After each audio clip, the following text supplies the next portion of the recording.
we already talked about Graves' disease. Can anybody tell me what Graves' disease is? Everything you know about Graves. Anybody want to take a crack at this? Overproduction of T3, T4. Overproduction of T3, T4. Good. Why? Why is T3 and T4 being overproduced in Graves' disease? Anyone? Anyone?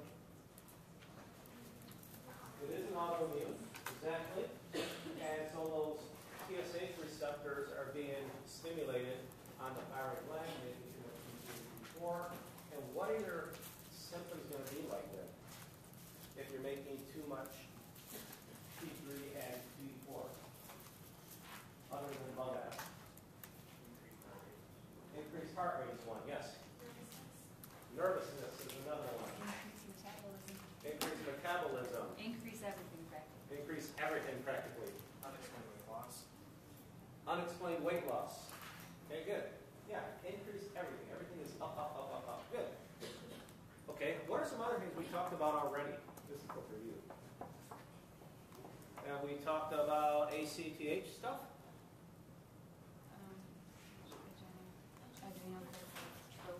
Adrenocorticotropic hormone, yes. No, we have not talked about that. We have not. I don't think so.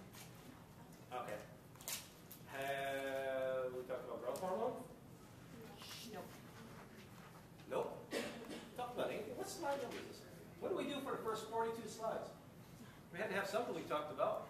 Talked about where everything was made. Where everything was made? Pituitary and all that. You did Fine. the pituitaries.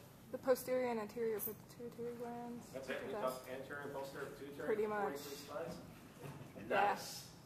How about oxytocin? Ooh. Where is it made? Not you. What? Posterior.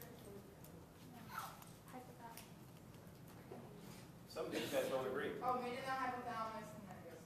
All right. Made in the hypothalamus, stored in the posterior pituitary. Good. ADH. Made. Hypothalamus, stored. Target organ of ADH. Kidneys. Function of ADH. Water retention. Water retention. Diabetic. It is a diuretic, anti-diuretic hormone, yes. But it is an opposite diuretic, right? Anti-diuretic. Therefore, the function is to retain water. Okay. We talked about aldosterone. Say what? Huh? Apparently not. Apparently we've not talked about aldosterone. Oh, that's in the zone. No. No, wait. No, wait. What? Aldosterone is in zona glomerulosa, isn't it? In the adrenal gland? Yes. But we have not talked about it. We have not talked about it? No. Oh, okay. But that is true. It is in the adrenal cortex, Yes. the zona glomerulosa part. But we didn't do the GFR thing yet, either? I don't know what that is. All right. I don't know what the heck we did for the first 40-something slides. All right, hypothyroidism then. Hypothyroidism, your symptoms are going to be what?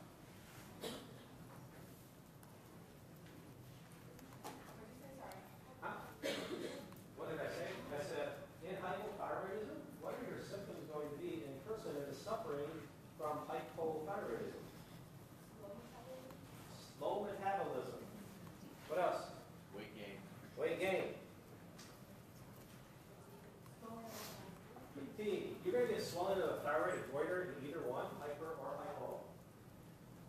But that's true. Everything opposite, right? If hyperthyroidism, Graves, was everything up. Hypothyroidism, Hashimoto's, in some cases, or most cases, is down.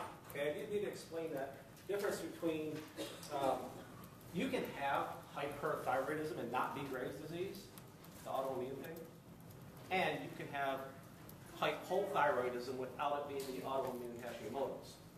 Okay? But let me first talk about Hashimoto's since we just got done going over Graves'. Hashimoto's is pretty much opposite of Graves', where, like I said, the signs and symptoms are going to be completely opposite. Although Hashimoto's is going to have nothing to do with your eyes. Okay, it's not going to do anything with your eyes like Graves' did. But Hashimoto's, it's still an autoimmune disease. It still attacks the thyroid gland, but it makes everything low instead of high. It's also the most common cause of hypothyroidism in the U.S. All right? Yes? Can it make you like throw up a lot? Can it make you throw up? My roommate has Hashimoto's. Your roommate has Hashimoto's and she throws up a lot? Yeah. Oh, She just like doesn't feel good a lot. okay. Anything can make you throw up a lot. Honestly, I was just wondering if there was like a weird correlation. You'd have to think pretty hard to probably get to that. But of course, anything can make you throw up. If you have hypothyroidism, everything's going slow, then you're not processing food very fast. Maybe it's getting stuck in your stomach and giving you, all these full kind of feeling. Maybe it's getting caught, regurging back up. It's hard to say. If things are sitting in your stomach and not going anywhere, that in itself might cause pressure to make you throw up. Again, you're probably thinking a little bit too hard about that, at least in 202. The chapter will go into more of that kind of stuff where you literally can make stuff up because you know so much about it. Okay? So, Hashimoto's, but you don't have to have Hashimoto's, like I said, to have hypothyroidism. All right? For example, if you don't have enough iodine, okay, what does iodine do? As far as the thyroid gland goes?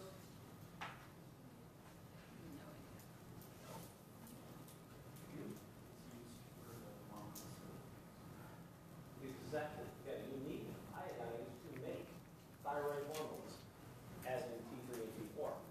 Okay? Without that iodine, and it's on the slide, a couple of slides there. Without that iodine to make T3 and T4, you won't make T3 and T4. Now, where do we typically get iodine from in the States? And food. Salt. Yeah, more specifically in salt, right? Because we put it in salt. Salt doesn't normally come with iodine, but we have iodized salt. It's kind of hard to find salt that's not iodized in the U.S. Because of this, they go out of their way to make sure that we have plenty of iodine in our diet. And, let's be honest, salt is not one of those things that we lack of very much in the U.S., right? Everybody have this sign in? Everybody got the sign in already? All good? All right. So, what was I saying? I haven't looked at this thing. Oh, we need to talk about primary, secondary, and tertiary. All right?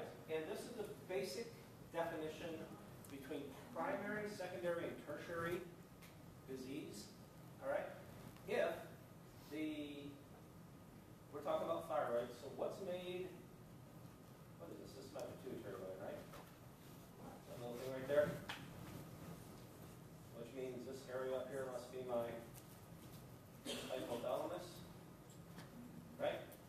Yep. And this has to be my thyroid. All right, so if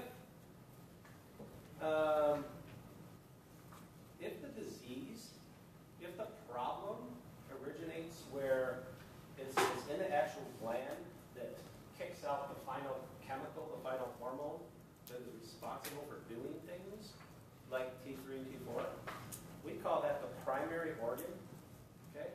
And therefore, if the disease is actually attacking the thyroid gland itself, it is a primary disease. It's a primary hypothyroid disease, right? Like Hashimoto's, okay? Or iodine deficiency. If the problem is not at the gland, the primary gland, but at the next one up the line, the pituitary gland in this case, then we call that a secondary problem. Does that make sense? Yeah. And if the problem is at the third gland up the line, then it's a tertiary problem, okay, or tertiary pathology or whatever you want to call it. So, if I have a tertiary hypothyroid state, then what organ is that, or what area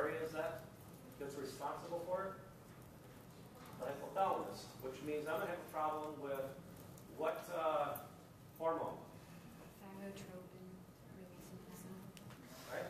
That's the TRH, isn't it? So a tertiary problem would be not having enough TRH, okay?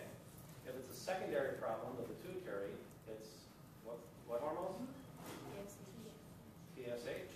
And of course, primary is T3 or